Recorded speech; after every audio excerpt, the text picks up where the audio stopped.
Mga tip na para di ka maulaw kung mangasay ka. Kumana ka na video kung para sa imuha. Tara, sabay ta! Woo!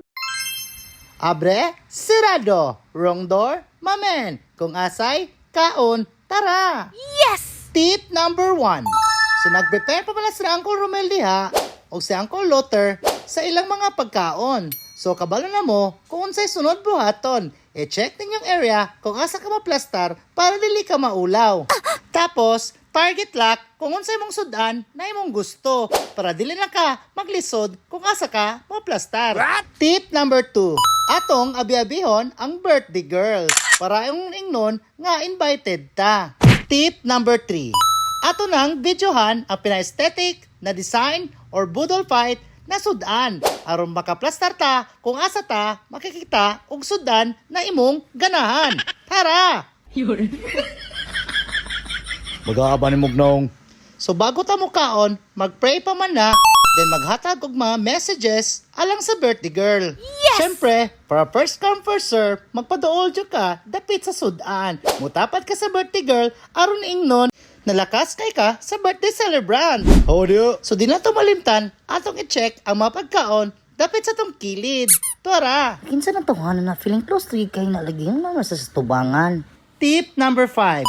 Kung makadungog mo nga nga istorya ha, ayaw paminawa. Lapos dungan na kadiha, bahala sila maniguro kag imo ha. Siyempre, kaon na good na.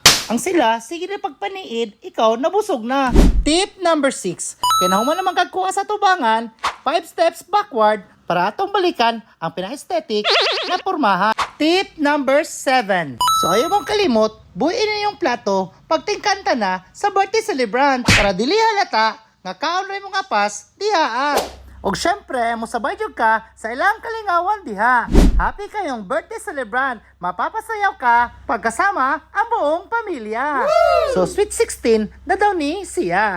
Ayaw ninyo baliha kay mahimo na og 61. Bagayon nung na niya, oy napila-pila na siya nagsayo-sayo lagi.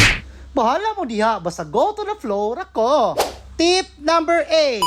So samtang gakaon ka diha, imo dyan ang abebihon ang imong isi kakilid. Dam, tig-unsa naman yung birthday celebrant, Dam? Ako nang iyaan, kuya. English og kabilin na side ni kuya. So pagkabalo nimo, automatic change topic dayon ka. So nag-blow the candle naman atong birthday celebrant diha. Syempre, makisabay ta. Musulod na pud ta diri. Aron ingnon na very close sa family. Tip number 10. So nabusog naman ka, ang pinaka-importante dyan diha, dili dyan ka magdala og silupin. Para dili ka matawag, oy, si Sharon. What? So, mauto ako mga polo na tip para dili mo maulaw. Kung nagustuhan niyo ako mga video, paki-follow and share na lang. Daghang salamat! So, unsa pa mayong giulat mga kaasay? Mangita ta kumbira para ato na ning magamit. Tara! Woo! So, bago mawaning video, char-char na to tanan. Cause it's my mom's 61st birthday. Da, English lagi. More birthdays to come, Mama. God bless you. Yes! And good health always. So kabalo mi, nga happy jud ka sa imong birthday. Kay kompleto tatanan, kabilin and English family. So nagpasalamat ko sa kumanguyuan, sa kumayaan, sa kumayag-agaw, sa kong suon, sa kong bayaw. Thank you kayo sa pagduyog ninyo sa ika-61st birthday sa akong mama. Na happy taon siya. Og maura ni, dagang salamat. Bye-bye!